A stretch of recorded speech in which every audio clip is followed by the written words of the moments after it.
What's up, people? Hotep Jesus, we are back with another wonderful presentation for you today.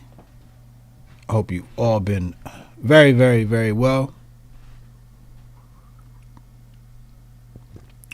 As you know, this month, my channel is sponsored by Syscoin. Make sure you guys go check out Syscoin. If Bitcoin and Ethereum got together and had a baby, you'd probably have something like Syscoin. Syscoin is the best of Bitcoin security with the flexibility of Ethereum. Make sure you check them out. If you're a developer, especially, make sure you check them out. Let's talk about this tape today. I saw this pop up on the timeline yesterday. I was hoping to get some context between yesterday and today. Unfortunately, I don't think that is going to happen. And that's usually what's necessary to talk about some of these things. So let me pull this. Let's see. Let's pull this up. Let's see. All right. So on the screen here, you'll see. Excuse me. All right, New York Post. United Airlines worker fired after brawl with ex-NFL player at Newark Airport. Well, when you're going up against an NFL player, I believe this was a cornerback. Yeah, cornerback for the Broncos. It's probably not a good idea to get into a fight. I'll be honest with you. Me and Uncle Hotep provided commentary on this. Previously, actually last night, we provided commentary on this. We played the video. I may or may not play the video today. I'm sure you've all seen it already. But yeah, me and Uncle Hotep, patreon.com/Hotep's been told you. We discussed this and had a good joke about it. So that's on the Patreon, patreon.com/Hotep's been told you. HotepCon, Hotep Conference, is scheduled up, ready to go. We're at Ahern Hotel, Las Vegas, August 11th to the 13th.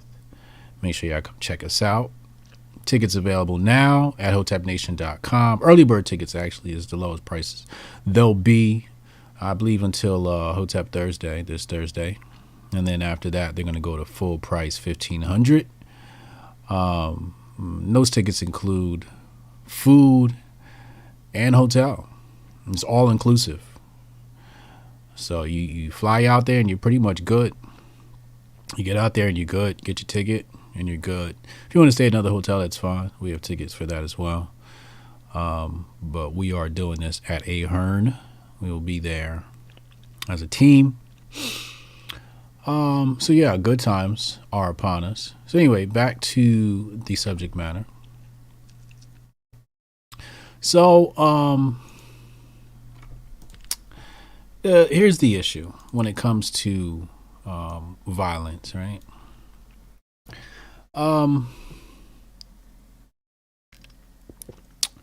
It comes down to something that becomes very subjective. Do you feel like you are in danger? And that's where that threshold for people varies. I've been in situations before where people have gotten violent, but I didn't feel like my life was threatened. I didn't feel like I needed to defend myself because the adversary just didn't make me feel threatened. And so I chose not to pursue violence. Especially when the guy is smaller than me. When the guy is smaller than me, I really don't want to fight. I generally don't want to fight, period. I'm not a violent individual. You get a lot of this. You get a lot of talk. Talk isn't really going to make me violent. I don't think talk should make people generally. Maybe there's moments where,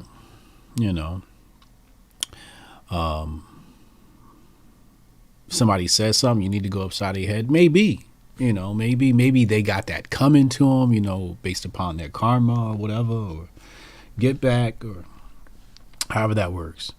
I can't think of a situation where somebody can say something and make me resort to violence. it's kind of weird that somebody would have that type of behavior. But the thing is, a fight takes two to tango. A fight takes two to tango. Like I always say, and I wrote this in my book, Unbreakable Rules of Masculinity, a man should never argue with a woman, because then it's just two bitches fighting. In order to argue with a woman, or in order for a woman to have an argument with you, you'd have to have an argument back. So it can't be an argument if you don't have an argument. But getting back to the subject matter, in regards to, feeling threatened, right? You may feel as if your life is on the line. And I think that many times especially when we look at police brutality cases, and we look at some of the things that happen, especially when the media likes to grab onto white cop, black man, right? They love to grab onto those. And in those situations, I always want to give room for I was scared and I reacted, because I think that so much of the police force are so undertrained that fear, remember I talked about that fear threshold? For example, excuse me. Let me see if I can find it here. There's this video of a police officer.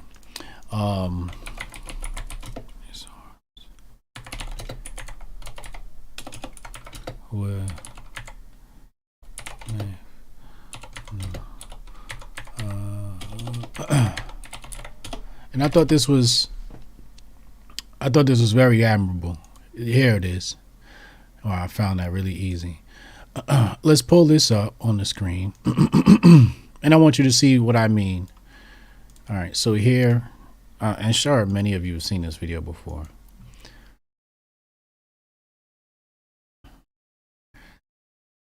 Bro, how can we help you? So this man comes into the police station with a knife, distressed, pulled out a knife right there, right? But he had an unexpected response. Look how chill this dude is. He sat down and talked about it with the would-be attacker. First time, he almost gave me the knife. Pulled it back because he didn't trust me. I sat down until I was on his level. This is all body language, psychology. It didn't come off as superior psychology. See, it says it right there. My arms show I wasn't armed. So again, arms out, body language. He trusted me, handed over the knife. I grabbed the knife, walked over to him. I knew he was stressed out and just wanted support. Hugs the man. We're touched by that person. See, he helps us, listens to us, assures us. He said he's touched. I damn near want to cry. This shit touches me, man. This is what we got to understand, especially like when we're dealing with criminals. You're not dealing with people that are mentally right. And I'm not saying that they have some sort of mental disability, although I believe everyone has mental disabilities, so we're battling them. That's what we do. But when you're dealing with extreme levels of poverty, you got some sort of PTSD or some shit going on with you. You just, when you're in poverty and you have to, suffer from meal to meal, it does something to your psychology. Just being poor does something to your psychology. I'm speaking from experience, from, having literally no money. You're not quite sane. You're the levels of things that you are willing to do in life to eat your next meal, you'd be surprised what people would resort to. Thankfully, I've never had to resort to anything drastic. But sometimes people do, right? But we all have these thoughts like, oh my God, what if I were to hit rock bottom? So when you look at a guy like that and he walks in a police station, if he walks into New York City police station with a knife, man, it'd have been a funeral. It'd have been on the news. They'd have blasted his ass. Boop, boop, boop. Now, obviously, there's going to be some cases where I don't think it goes like that. But I think after he hands it over, yo, like 12 cops is going to tackle you. They're going to tackle you. You're going to whoop your ass. You're going to get your ass whooped. That's what's going to happen. In America, that's what's going to happen. Oh, I got some plantain here. Hold up, my bad. But again, you could tell that cop was very assured of himself, very secure, probably well trained. I believe this was in Thailand. This incident happened. But again, so it comes to like conflict resolution. So I was at an event this year, and a fight nearly broke out, like right here next to me with the people I'm with. It was about to go down. Okay. And so how did it start off? I think I'm with my Cuban. I'm with one of my Cuban homies, right? Not even a friend, just somebody, you know, who we were working together. And he's got a short fuse, I guess. It's the first time I'm hanging with dude. Like I said, this is a business relationship. He was cool. Seemed like the homie. And another guy that was sitting in VIP with us, did he push the chair or made some sort of body gesture? And he took it as a sign of aggression. Oh, my Lord. I said it was about to go down. Because I think he might have pushed him or like stepped to him. No, he didn't push him. I think he stepped to him. Like, yo, what's up? Like, you ready to rumble? So I hopped in like, yo, it's not even like that. Da da da da. He didn't mean this. Da da da da. You know, I hopped in and I cleaned the situation up. And afterwards, like literally 60 seconds later, we were all laughing. And the dude next to me was like, damn, like you really like squashed that like that.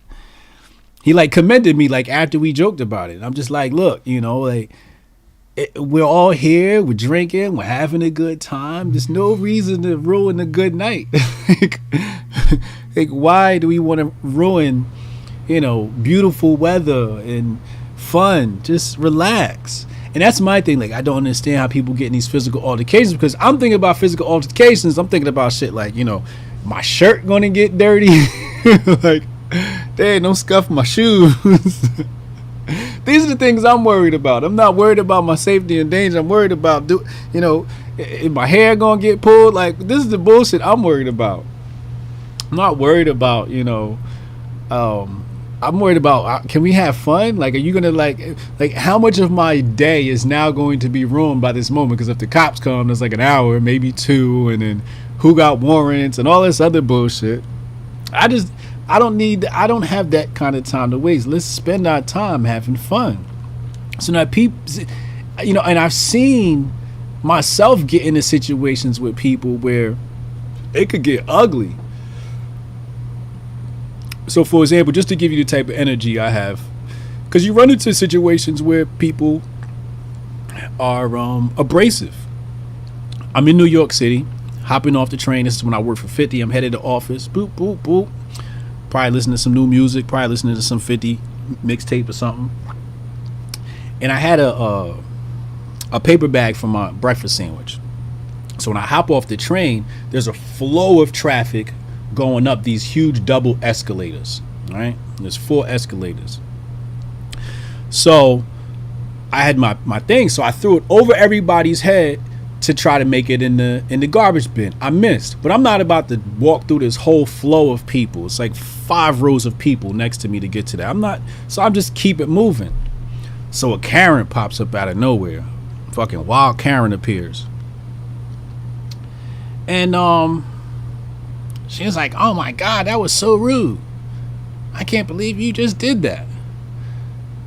And me, being the calm individual I usually am, I took my headphones out and I said to her, what's your name? She's like, no, that was messed up. Da, da, da. I said, what's your name? And she kept going on. So I just and kept it moving. And I think I heard somebody moment where I'm like, yo, this lady's being an asshole, da da da da. Because they knew it could have turned up. Like you deal with another individual, you start cussing her out, whatever. But my thing is, if we are going to have a conversation, I would like at least get to know you. Who am I speaking with? Okay, Karen, how you doing, Karen? What now? Let's talk, right? I'm Brian. Nice to meet you.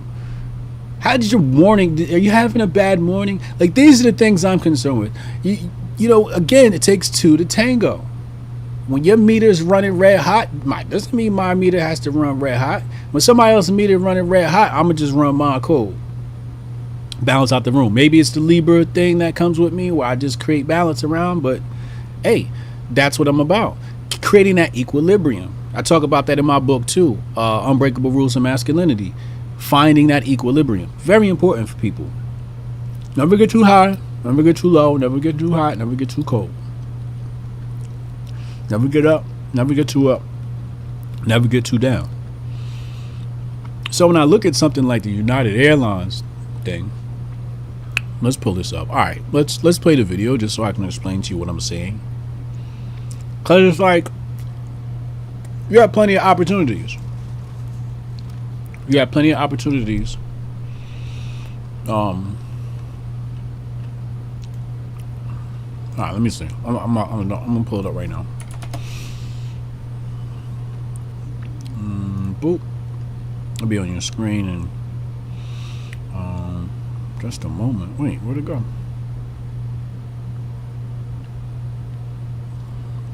No, not that.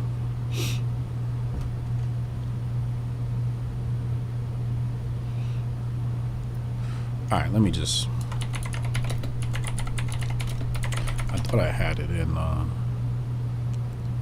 right, here we go. Let me pull this up.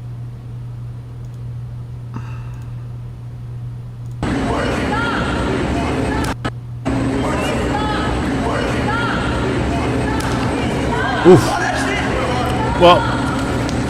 Well, right there, right here. I mean,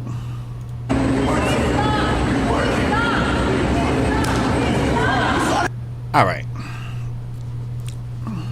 It's a husky dude right there.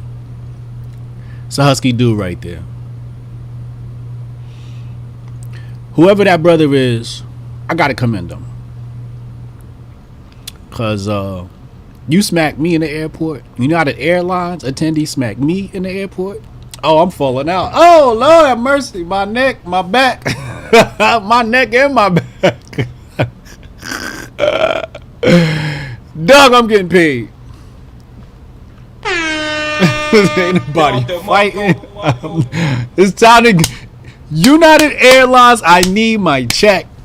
I ain't fighting nobody. This dude just smacked me. Nope. I need my check. I'm on the ground. Oh, hell no. I'm screaming, help!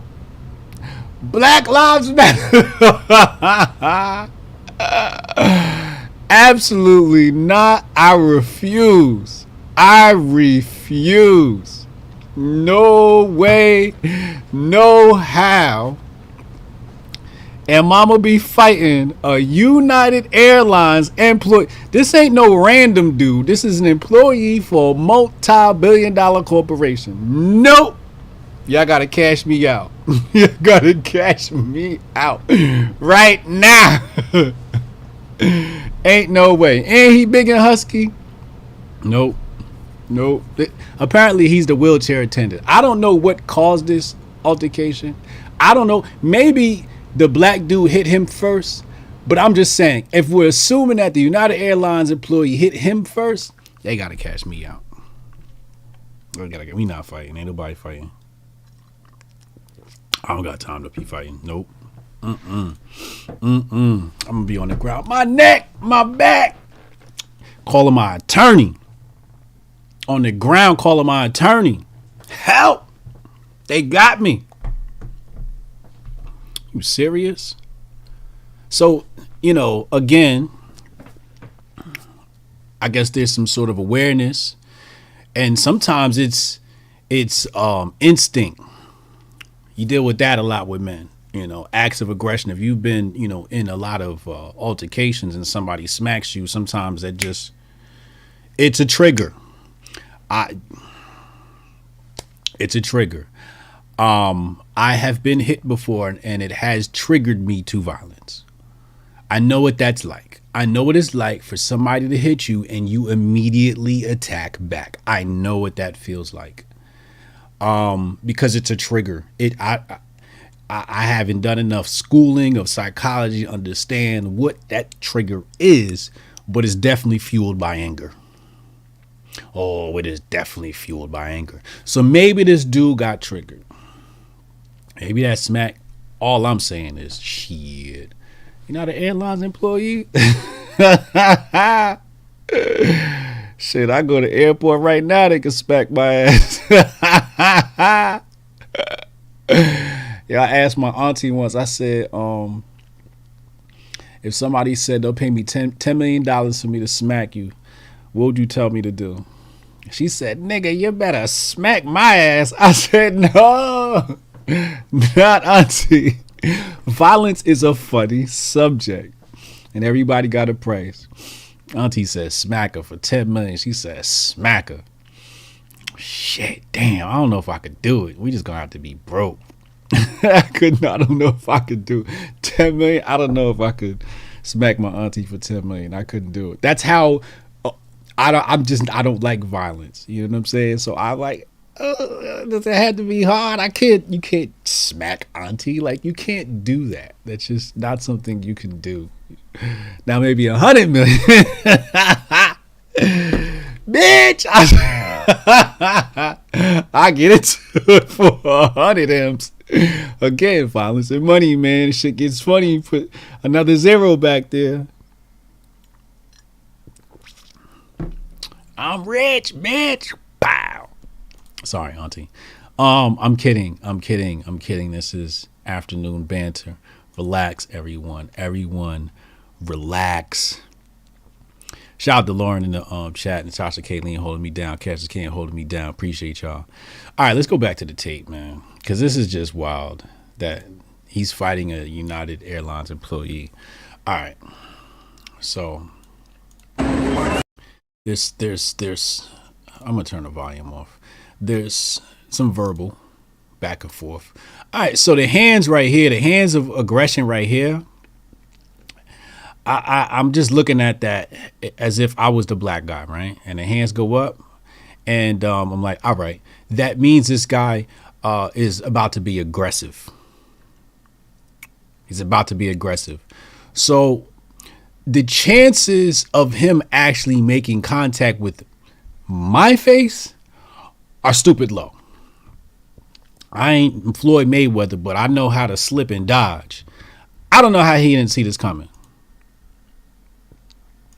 See, like you that's another thing. Acts of aggression, right? First you get an act of aggression, right? So the hands get thrown up, and then you take your eye off the target. Bruce Lee would tell you never take your eye off the target. Bruce Lee would tell you that. Never take your eye off your opponent. And he took his eye off opponent. Once you do that, you open yourself up. Right here. Takes his eye off his opponent. Obviously, dude goes, okay, now's my opportunity. There's some bitch shit now. You gonna wait till he not looking to hit him? I don't agree with that. I wouldn't do that. Unless I felt like my life was in danger, I'm not like sneaking you. We're not doing that. And so here he's like, yo, you see this? However, I do think this is later on in the fight. Yeah, I think that's later on in the fight. I want to see. I'm pretty sure there's more footage. Yeah. Here it is. Because he comes up again and then he smacks him, and that's when the lady. Right. Yeah, this is later on in the fight. Boo. Right. Okay. Yes. This is the actual alleged beginning. It was okay, so remember that trigger I was talking about where somebody hits you and you just immediately get violent back? That's what happened here. Like the dude hit him and the hit came right back. It was the counter was right there. Usually you'll get that with dudes that are sharp. kind of sharp with the hands. Have been in a couple of physical interactions before. Have a little bit of experience, sparring. That's what you'll be here. The knee, obviously, the knee bent means he's coming forward. So I don't even. Secondly, I don't know why you picked on an NFL player. I think I said that earlier. I don't know why you picked. You see this big dude, leave him alone. You get smacked immediately back. All right, cool. Woo! So he got a little bit of reaction time to him. The problem with this punch right here was it was thrown with the shoulder. So when you throw with the shoulder, you can see him coming. But the thing with his step back, his lean back, that dodge that he's doing right there didn't come with the footwork. You lean back, your feet got to shuffle back underneath you to catch your center of gravity. It didn't do that, so that's why he got caught with the second punch. Now he had an option right there to chill. He had an option right here. You just got pushed back. You had the option to chill. You came back for more. You got hit twice. And now you throw your hands up again. Now I don't know how you ain't throw your hands up over your grill. You got them low, which means you just wide open. So now he's like, now the NFL player here, he's giving him some bail. He's like, yo, like, you're bugging. Somebody stop this dude. I already showed I could whoop his ass, and he wants more. So he's coming back. So right now here, you kind of just call it a squash. This guy gets to walk home safe. This guy gets to walk home safe. Maybe he's arrested. Maybe he's fired. Who knows? Bottom line is, both parties get to go home safe, unscathed, for the most part. Again, you just had a scuffle with him and you take your eye off of him. I don't know why you would do that. He gets smacked. So he like, yo, you see that? So this is alibi right here. So he's like, yo, you see that? Now I'm about to whip his ass because now I got a witness. Kind of clever and smart, I guess, if you're going to fight somebody. At least have a witness on your side. So now he's like, all right, now I got to whip your ass. He didn't have to do this. This is another moment for him to go down and say, I got smacked by a United Airlines employee. Let me get my check. But he didn't do that. And then boom, he slumps him. Now I believe that was a knuckle right to the eyebrow, and that split him wide open. You could tell he's about to have a seat. He falls all the way back. Now that punch, that one I believe hit the jaw. That was more of impact than it was speed or connectivity. But the dude was already falling. Now right here, boom, he falls. He hits his head. You figure that fall will make some sense into him. God damn, it is hard as hell. Somebody got to make a beat out of this. Yo, Cam. Somebody got to make a beat out of this. Oh, my Lord.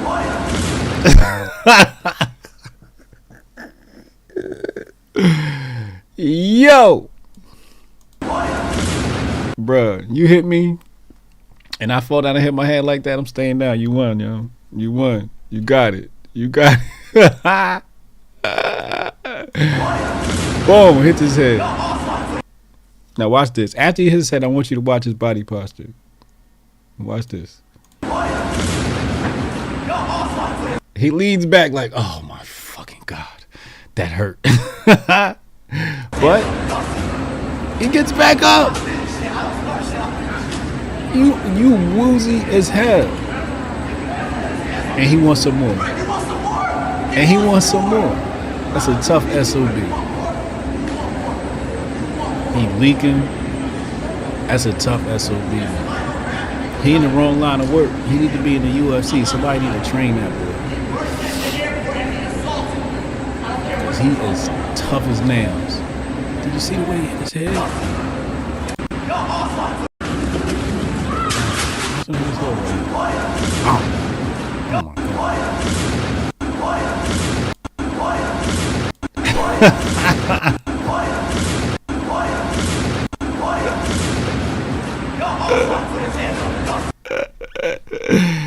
You would think You would think. You would think. You would think after hitting your head like that, you would just chill out. You would think somebody would just chill out. No. He decided not to. He wanted more. So in that case, in those types of situations, I say a person get what they get. Now, as the other person that's actually hitting them in the right, I don't know if we could go that far. But at that point, you're just asking for it. You're asking for it. We also see that in some of the police brutality cases where it's just like, you got a cop. You know how these cops is. They already real jittery and scared. And, you doing a lot of fumbling and moving around and grabbing and reaching and running and carrying on. And that's not the type of stuff you want to do around jittery people. Remove cop from the situation completely. I don't care if you're in the middle of a drug deal or a goddamn dance recital. Jittery people, you have to be very, very careful around. You'll notice that too. Like, sometimes with these, hostage situations, and they're trying to talk people down, and especially people who are jittery with weapons. Oh no, you want to be very delicate with that. So, criminal or police officer, don't matter. Doesn't matter. A jittery man is a jittery man. And you need to be careful. You need to tread lightly. So sometimes when I look at some of the cases, I'm like, hard to speculate on if they're racist, right? And it's very hard to speculate on if they're racist or not, or racially motivated. What we can say is a huge potential for a frightened police officer, scared for his life. And they'll even say it too. They'll be like, oh, I'm scared for my life. This is a common excuse they have. And it's one that it's hard to argue.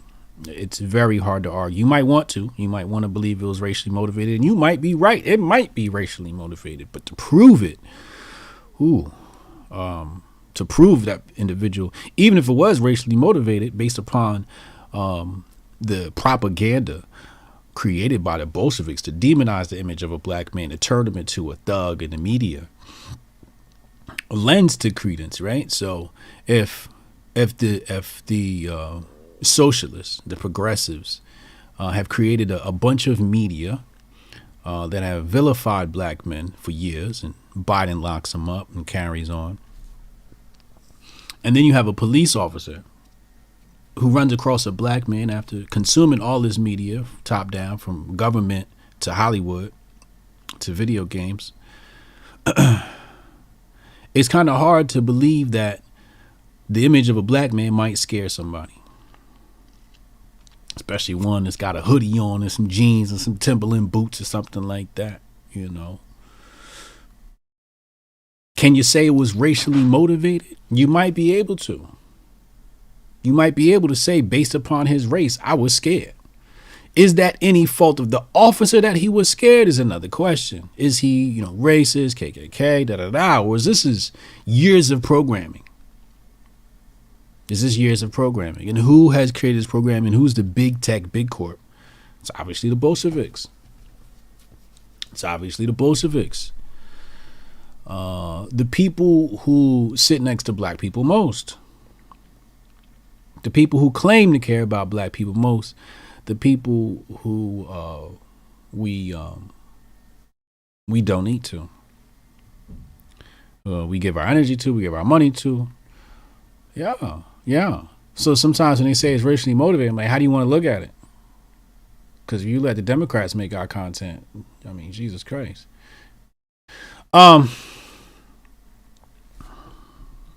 Anyway. Because the damn sure ain't no white conservatives making no movies in Hollywood.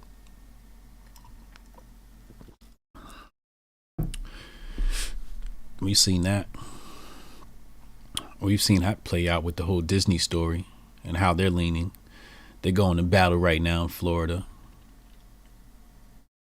Who's been making all this content?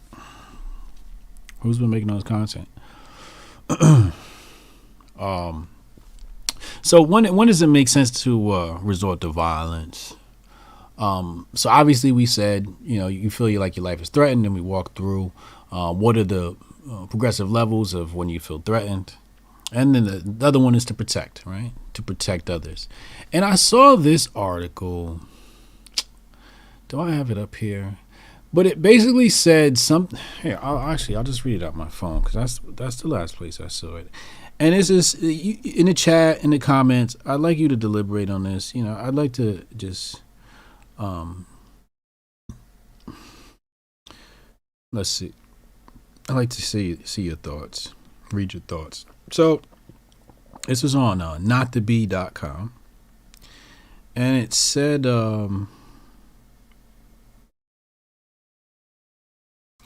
I know this is a bad situation, but can we talk about all the situations today where grown men just spectate like weenies instead of stepping up to break up a fight? Listen, I don't know about y'all, but if two grown men start fighting, that shit ain't got nothing to do with me, dog. Strangers at the airport, and I got a flight to catch. Oh, Lord have mercy. If y'all don't get out my way, where's TSA? I got a flight to catch. I'm about to be on Rogan. You think I'm about to stop and break up a fight on my way to go see Joe Rogan? Have you lost your mind? I don't know about that, bro.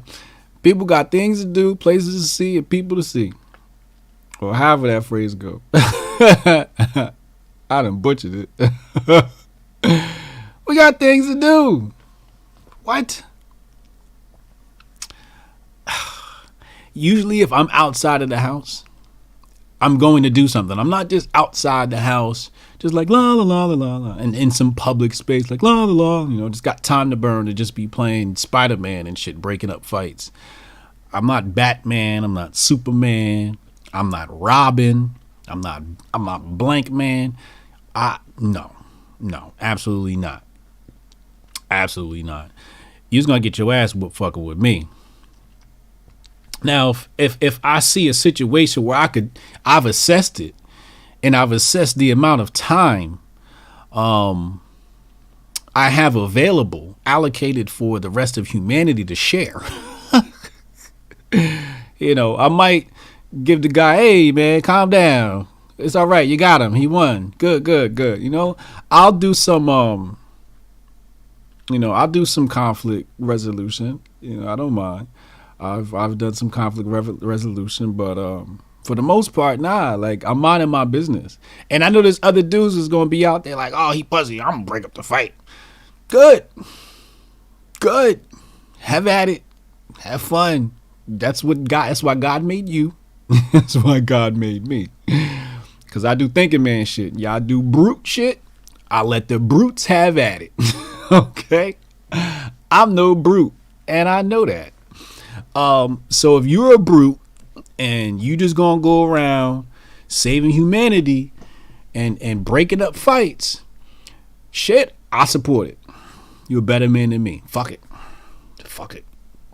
But I got shit to do. And just because two human beings don't know how to function amongst other human beings doesn't mean my day has to suffer.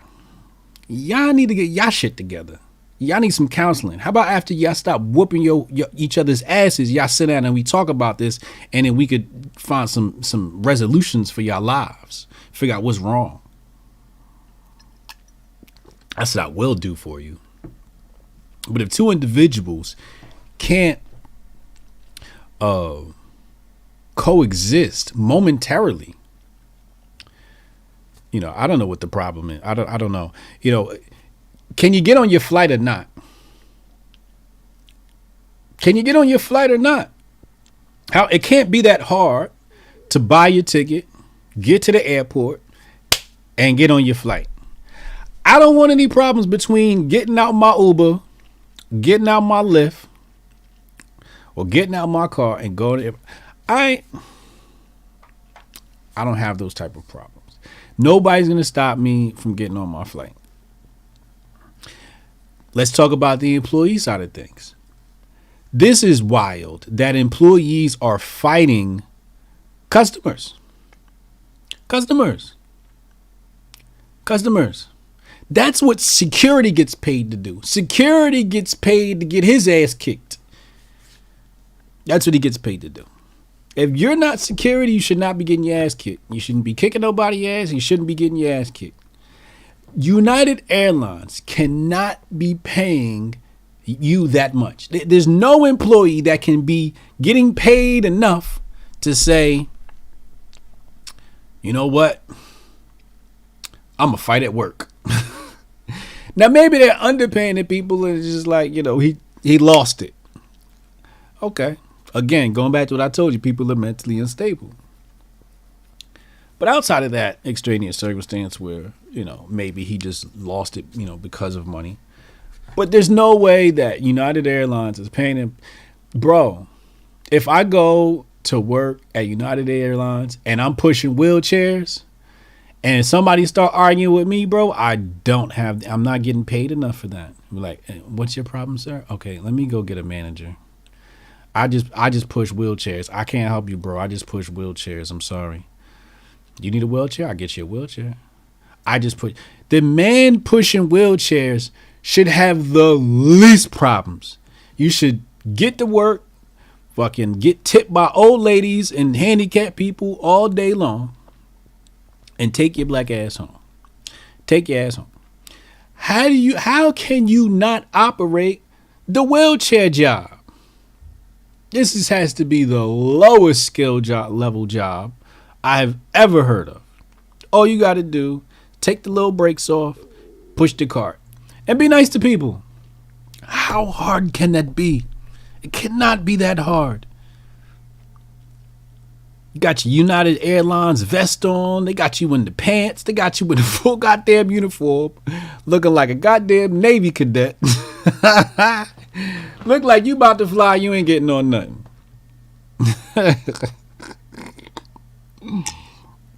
All you do is push a wheelchair. Has to be the lowest skill level job ever. I hope that individual, I hope he was going through something. Because that would make sense to me. Oh, he was going through something? Okay. People go through things, they snap. I'm not saying it's an excuse. We need to learn how to, manage but it'll make sense at least. He was going through something. Okay. Now it makes sense. All right, he snapped. Cool. I just want to make sense of the things, right? They don't have to be right or wrong. I just want to make sense of them. But, it's like, you work at McDonald's or Wendy's and like somebody come to my window and they like, yo, you forgot my fries. I'm not going to look at the receipt and be like, yo, no, it says right here that you need some fries here, bro. Like, we're not about to be arguing, especially if the person starts arguing. Like, we're not about to be arguing. McDonald's cannot pay you enough to worry about the minuscule cost of a carton of French fries. Are you serious? There's no way you should be taking your job that damn serious at McDonald's. Is a multi-billion-dollar corporation and you worried about this little punk ass fry. Are you serious? And this is what happens when you give low skill people jobs that require low skills, and then you give them a title. You give them an assistant manager, lead, manager. And this is a manager at McDonald's, and I understand they got costs and all these things to worry about, blah, blah, blah, blah, blah, and there's ways to mitigate all of that. Another story for another day. But goddamn, there's no way McDonald's is paying you enough to argue with people. If I'm the manager at McDonald's, we're not arguing over no damn French fries. I am so sorry. I'm so sorry. You'd be like, yeah, I don't think you ordered French fries. Yes, I did order French fries. Hey, can y'all get this man some French fries? There you go. My bad. Let's just move on with my day, because French fries aren't even worth the headache you causing a scene in my restaurant. Now other people walking in like, it's now the right time. You know what? You losing sales just by having this dude in your presence. Get him out the restaurant. Do you need fries? Psh, no doubt. You want a Coke with that? Would you like a drink with that? Somebody go back there. You know, I would roll out those are the customers I be rolling the red carpet out for. Just customer service. Look, let me get you an extra drink. It's our problem if you having a seat here. Hey, yo, John, can you come over there, wipe that table back, wipe the table down, sweep up real fast, blah, blah, blah. I put your name on the table. Yo, give him a name. Bong, you good. You happy now, motherfucker? Stop causing problems. That's just how I deal with situations. Especially when we're dealing with, you know, like United Airlines. Oh, come on. There's no way they're paying you enough to care about anything that goes on inside that building. You are a lower class individual. You are on the brink of poverty. How dare you care about your job that much? You should be trying to figure out how to get out of that job and not getting fired. You should be trying to get some real skills. You pushing wheelchairs. You should be trying to get some real skills, HVAC or something, and get you a new gig. But you should be trying to hold on to that job until you get you some marketable skills and you can actually, you know, level up in life. But you should never walk into a job like United Airlines or any one of these places given to, I'm not saying don't do your job and don't do your job well. I'm saying stop caring so much. You should not care that much, because these corporations, I'm telling you right now, they will place mandates upon your ass. They will fire you they don't care two shits about you. You're just a number on a piece of paper. You're just a number on a financial statement. Are you serious? And they don't even see you. Multi-billion-dollar corporations, just a number on a piece of paper, and they don't even notice you as a number, because you grouped in with tens of other thousands of people as low skilled. Are you serious? So yeah, you know, I never got the whole, you know, I'm the lady that works here at the fast food restaurant and I'm gonna be a Nazi about the food and all of that shit. Take my job all serious. Nah, lady, you need to figure out how to get to McDonald's corporate. You need to be taking some certifications, project management or something, and figure out how to move into McDonald's corporate and get the fuck out of that restaurant. So you ain't got to be passing out French fries and arguing over French fries. You should be trying to level up. And the dude you arguing with French fries over is probably somebody that can give your ass a goddamn job. Oh man, what's wrong with humanity? What's wrong with humanity? I'm gonna tell you what's wrong with humanity. It's the learning system, the damn educational system. And I stole this from the Asians, and I'm gonna give it to y'all. At least I think I stole it from them. You know how inaccurate I am sometimes with my memory. Anyway, so basically what the Asians do is the first thing they teach a child are ethics, morals and ethics. So if you learn in English, you learn in English through morals and ethics. If you learn in math, you learn in math through morals and ethics. So the first, I think they said 5 years of the child's life. And I know Asia's a whole bunch of different countries, and don't start getting on me about that. China, I don't know. Pick one, motherfucker, and fact check me. One of them cultures, they teach them morals and ethics first. Let's not get involved with who designed this. Let's deal with the actual design of what this is dealing with. Morals and ethics instilled in the child at a very early age. It's very important. These are the things, the first 5 years of a child's life is paramount to how this individual is going to be for the rest of their life. You want to make a child, you got 5 years. You got up until about 12 as like a second stage of grooming. After that, it's a wrap. They are who they are. That's their personality. But you have to instill a code and the ethics within a child. And when you don't do that, and this is what I talked about before, I said Americans don't got a culture. Americans don't got it. When people think about culture, think, oh, you know, we got hot dogs in the 4th of July. Oh, we got culture, hot dogs. That's not fucking culture. That's called cultural peripherals. It's not culture. It's cultural peripherals. These are the flowers of the culture. But what is the actual culture? What is the ritual of the peoples that are making these hot dogs and celebrating? What do they do when they wake up? What's the first thing they do when they wake up? That's your religion. That's why I tell people, you want to know your religion? Tell me what's the first thing you do when you wake up. Show me your ritual. Show me your daily ritual, and you will show me your religion. It's that simple. What's the first thing you do? Once you regiment that, I would like people to tell me what is the culture of America based upon the parameters I set. Deliberate in the chat, deliberate in the comments. What is it? Based upon a daily ritual, what does the average American do when they first wake up? Run me through in the chat here, and I'll catch up on super chats now too. But run me through what the average American, what you think the American, not what you do. I know all of you are Hoteps and you're superhuman and you're perfect. But what is it they do? What is it that the average American does? Can somebody tell me?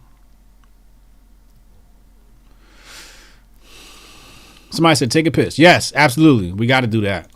Absolutely.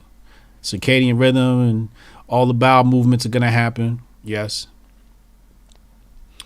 I'm going to tell you one thing we're going to do. When they wake up in the morning, they're going to drink a cup of coffee. We can say that's American. Have a bagel. Have an egg sandwich. What about prayer? When you think of American culture, do you think wake up in the morning and pray?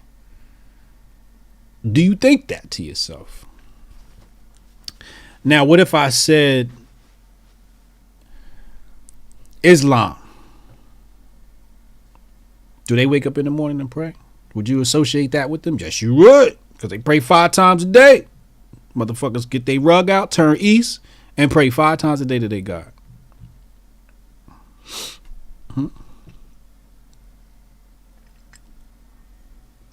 He said, smoke a cig, maybe some weed. Absolutely. There you go. Smoke a bowl. Yeah. Basic maintenance, food and work.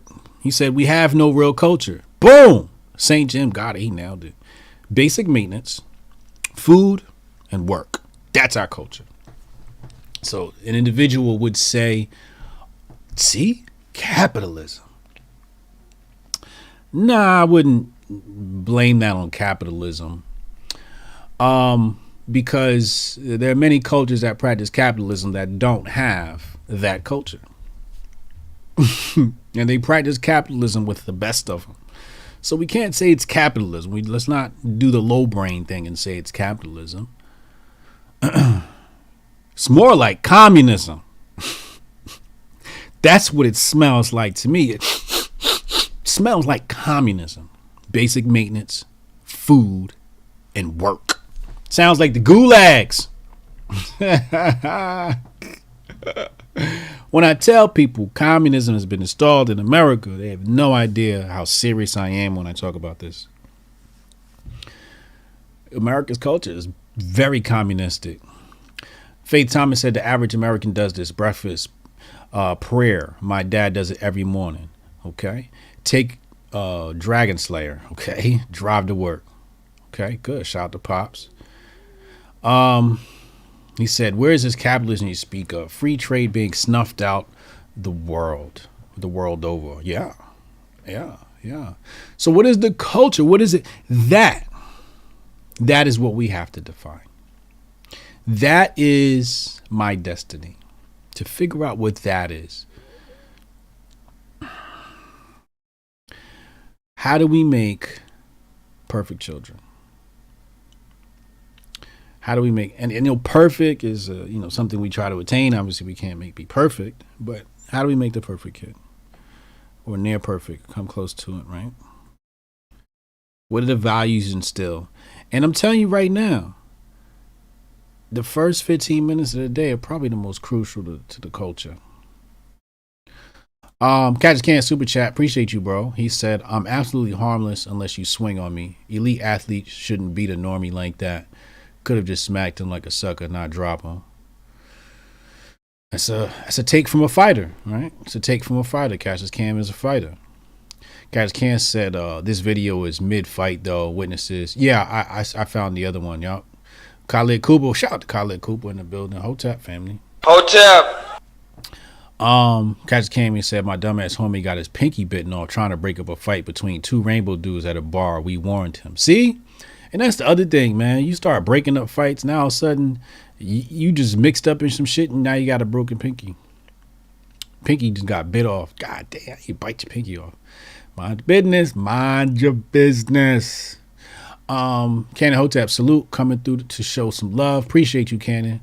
Catch Can said, Cannon Hotep, if you guys want to hit the shooting range, Hotep Nation conference is on the books. Date set, hotepnation.com. Go get your tickets and hit the firing range with Cannon Hotep. Hit the firing range with Cannon Hotep. Hotepnation.com. Cassius Cam said, I'm remixing the What Happened to That Boy beat by Clips and Birdman with that United Airlines Chevy dude getting snubbed. It's perfect, I know. John J said, I worked at McDonald's for 3 years, overcharged nearly every customer and pocketed the extra cash, made $80K a year.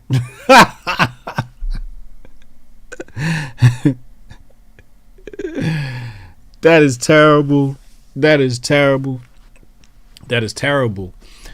But let's put that, let's compare that to an individual taking a job too serious. Are you getting McDonald's for their money? Or is McDonald's getting you for their money? I don't know. I'm kind of leaning towards John J. Although it's wrong and it's bad advice. Do not do this, people. This is how you go to jail. John J. This is how you end up incarcerated with a record. But I like your style. I like your style. I like your style. But again, so creating, this infamous NYC, thank you. He said, please expand on that communism comment you made about America. All right, let's do that. Let's go back up to the guy who sparked that thought. St. Jim, he said basic maintenance, food, and work. So the first thing I think of when I think of communism is I go to its root word and I think commune. And then what the other word that comes in mind is in common or common.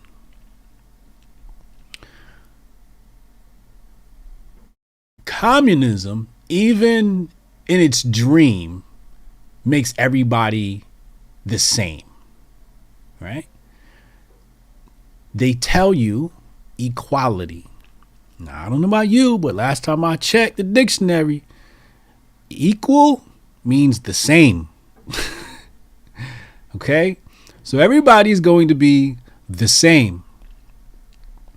Same boring life that'll be about basic maintenance, food, and work.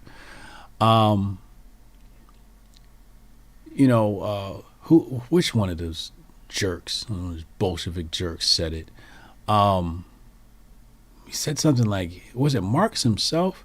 You will work and you will like every man his own labor, and to his labor his own spoils, or some shit. Y'all know the quote I'm talking about. Again, forgive my memory. I usually don't remember those things. Those things are important, but not really that important. But basically what they're saying is, if you don't work, you don't eat. That's what he's basically saying. That's what the socialists are saying. You don't work, you don't eat. Sorry. And they've done this in practice. Massive amounts of famine throughout Poland, Eastern Europe. I talked about it before. Holodomor. Holodomor. Right? So, basic maintenance, food, and work. So basically what you have, again, is like a commune. People who are in common. And you don't really have like a family culture. The community is now your family. The godfather is the state, right? The state is now going to give you your rations of food and tell you what you can and cannot read, and what you can and cannot say, what you can and cannot put in your body. That type of situation, that's what we see playing out now in the United States. So to say, like, to say, like, expand on my point on communism is to say, extrapolate, like, it's so ubiquitous that I could extrapolate in almost every part of our lives how it's been affected by communism. Right down to the uh, banality of the average mind in America. I think they say the average American can't read past the 8th grade education. That's some Animal Farm type shit right there. That's literally what Animal Farm represented. A bunch of people who couldn't read, depending on the one person to read for them, and even that person is able to be duped. So the blind leading the blind. So this is all like allegory written by Orwell, of course. But we see that in our society today, where the average person can't read past the 8th grade level. This is all like communistic plans. This is all like things that they've worked towards to achieve in America. The thing is, when an organism has a culture, it creates stability and independence, and socialism thrives, communism thrives off of dependence. Communism and socialism thrives on dependence. Not only does it thrive on dependence, it needs it. That's its fuel. But it's also dependent itself. It's like a parasite, but it's dependent itself.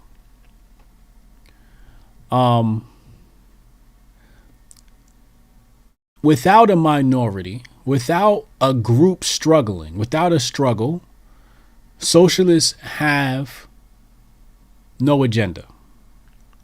Bolsheviks, agenda based around allegedly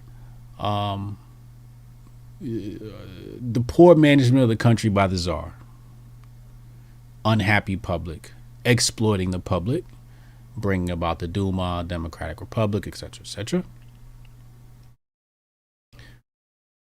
But they're exploiting the minority. You'll see that with the Black Lives Matter movement. They talk a lot about minority groups, the rainbow, and the handicap, women, immigrants, these minority groups. I think that's the main ones that they cover on their website, or used to cover on their website. But that's usually what they do. You'll see that too with Democrats. They will latch onto minority groups and use their struggles. So socialism requires a struggle to exist, right? Funded by all. So it becomes even an anchor, right? It becomes like a weight on us, on all of the people in the society. A weight has been dropped on all, instead of everyone being burdened with the weight of their own. Okay. So now that we unpack that socialism, communism requires a struggle, is fueled by a struggle, and without it, it does not exist. When you have a culture, you don't struggle. So it renders socialism and communism obsolete. So demoralization is one of the primary goals when you're talking about psychological warfare against a group of people. So demoralization, adding things to the, like debauchery to their culture, intercepting the behaviors of women in their culture, etc., etc. Introduction of drugs and alcohol to communities. And we see that with minority communities, massive proliferation of drugs and alcohol, both legal and over the counter. I mean, illegal and over the counter, and legal, prescribed. So that's why demoralization is very important, because without demoralization, well, we saw that with the black community, getting the man out of the home, affected pretty much anybody that was lower income. Got the man out the home, incentivized women to have the government basically intercept the culture of the family. You think about the system of child support, and the system of child support is now managing in some way, poorly job of course, but is now managing the relationship between mother, father, and child, but more specifically just the resources of this of these business parties, because that's what they really are. They're little corporations running around here. And the court takes their fees and they get a cut off all of that. But really, they're just redistributing somebody else's resources. But yeah, that's when you think about communism, you should think about struggle and dependency. With us, with people who have a culture, there is no dependency, so you're not asking for handouts from the government. Therefore, taxes have to come down. Taxes, even if you said, hey, I'm going to have a nation where there's taxes, where we, do whatever. And I'm not a fan of taxes at all, please believe. But even if you did that, and you did it fairly, right? Let's say you operated it fairly. By creating a better culture will require less needs for redistributing other people's resources. It would just be better. The culture itself wouldn't need government assistance, because people would make sure that the elderly had access to health care, right? The community would handle that. Like, it would just be a thing that people made sure that the elderly were taken care of. It wasn't a thing that government had to intercept, right? Obviously, this has to be a free society, because if it's not a free society, basically what you're going to have is a bunch of people who are not incentivized to do that, because they got to pay 30%, 12% in taxes, and they're not incentivized to help other people because they're working, a quarter of the year or more just to pay taxes. So it's really hard to be that individual who will reach out and do more for their community. So that's why you would need to live in a free country. And then I believe many of those things, like healthcare for, but then there's the other thing, right? It's like, I don't want to take care of somebody who's made poor health habits, poor health decisions. I don't want to take care of that person. I want to take care of somebody who has tried. But so then again, demoralization comes back to, well, what are the type of foods we've introduced into this culture? What are some of the ingredients that the FDA approves but foreign countries don't, like high fructose corn syrup? If I'm saying that, if that is even true, I don't know, but it seems to be everywhere on our shelves. So yeah, a higher consciousness of people, better culture, wouldn't allow these things to be in their food supply. I remember the first thing that made me look into food was I was just in one of those deep conspiracy theory moment thoughts by myself, and I said, what if the evil people that run this world, they really wanted to kill us, population control, they would poison the food supply, right? That's what I said to myself. And I was thinking to myself, I said, wait, oh shoot, they poison the food supply. And that's when I started looking, is this bad for you? Is that bad for you? And everything I was looking up was saying, yo, this is bad for you. It's got this chemical, da-da-da. And that's when I went down that whole rabbit hole, and then I popped out the other end, fucking spiritual vegan or some shit, whatever I was going through at that time, which is a good cleansing period for me.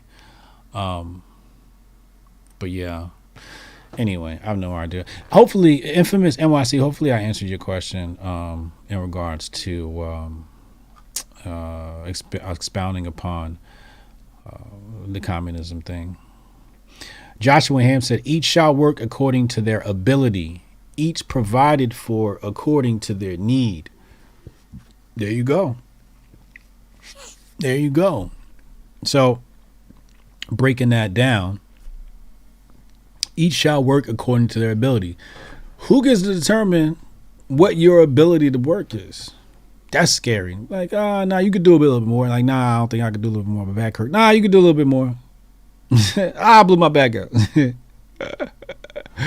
Who gets to determine according to your ability? It says each provided for according to their need. Who gets to determine how much you need? Like, nah, you only need one piece of bread, bro.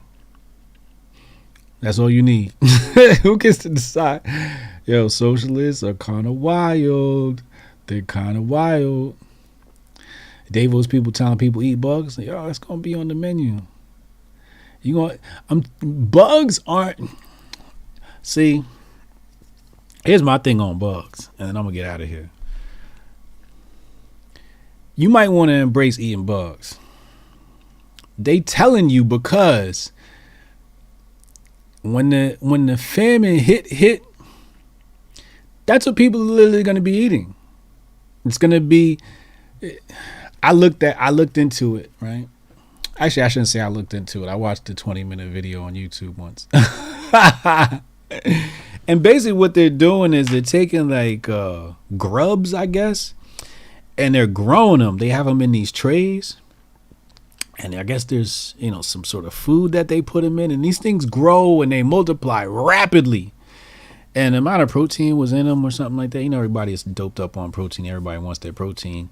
But they was making burgers and all types of stuff out of these things, man. And I was looking at it like, wow, this seems like something that's going to be more sustainable living. And I know there's a culture in Africa that they actually make burgers out of, there's these flying insects. I forget what they're called. But what they do is they take this net and they catch them. And then they fry them, and they say the type of bug this is like so high in nutrients or something like that. And this African tribe or whatever, they subsist sometimes off of, or at some point they subsist on these insect burgers. But it's definitely something I'm gonna look into. Yeah, I think there's something to be said about that. And I think they're saying it like, yeah, we're going to screw things up so bad that you have to eat bugs.